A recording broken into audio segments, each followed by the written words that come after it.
Power sharing का क्या मतलब होता है, ये आज की इस वीडियो में सीख लेते हैं। पावर शेयरिंग का दो तरीके से इस्तेमाल किया जा सकता है। एक तो पावर शेयरिंग का मतलब होता है सत्ता साझेदारी, यानी कि किसी के पास भी कोई पावर है और वो पावर वो और लोगों के साथ मिलकर इस्तेमाल करता है, तो उसको पावर शेयरिंग कह सकते हैं। यानी कि मान लीजिए कोई पॉलिटिकल पार्टी है या कोई व्यक्ति है, वो एक बहुत बड़े पद पर है, मान लीजिए प्रधानमंत्री ही है, और प्रधानमंत्री जब अपनी जो पार्टी के साथ साथ और पार्टियों को भी मौका देते हैं कि वो भी गवर्नेंस में शामिल हों, वो भी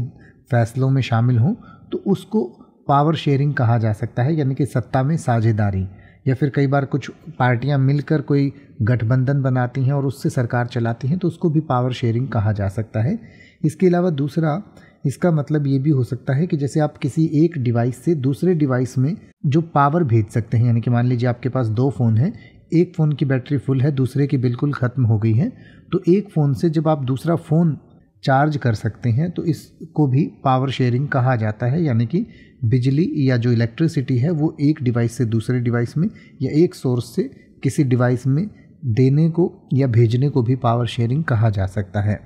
जैसे कि अगर आप ये कहें कि गठबंधन सरकार का गठन सत्ता साझेदारी के सिद्धांतों के आधार पर किया गया था, तो आप कह सकते हैं the कोalition government was formed based on principles of power sharing. या अगर आप ये कहना चाहें कि सत्ता की साझेदारी विविध समाज में शांति और स्थिरता बनाए रखने में मदद करती है, तो आप कह सकते हैं power sharing helps maintain piece and stability in diverse society. अब आप किसी भी वर्ड का मतलब हिंदी और इंग्लिश में YouTube पर सर्च कर सकते हैं, आपको मेरी वीडियो मिल जाएगी जिसमें आप बिना किसी फालतू बकवास के सीधा उस वर्ड का मतलब समझ पाएंगे। तो ऐसी ही वीडियोस को देखते रहने के लिए चैनल को सब्सक्राइब करें और बेल आइकन को प्रेस करें।